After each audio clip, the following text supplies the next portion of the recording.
Ah, ano ba yan? Late na naman ako nagising. Kailangan ko ng bilisan. Baka mamaya malate na naman ako sa school. Teka, asan yung tuwalya ko? Ma? Nakita mo ba yung tuwalya ko? Nandun sa labas, nakasampay. Naiwan mo ata dun kahapon eh. Teka, sino ka? At bakit ka na dito sa bahay namin? Ha? Ako to? Boyfriend mo? Sira ulo ka ba? Anong boyfriend sinasabi mo dyan? Magnanakaw ka, no? Ma? Ma? Teka, sandali lang, babe, ah. Huminahon ka muna. Oops! Dyan ka lang, ha? Huwag kang lalapit sa akin.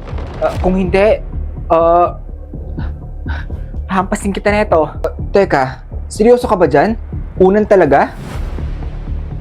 Teka, sandali. Nasaan ako? Nandito ka sa apartment natin. Yan nga yung aso mo, si Chubby. Chubby?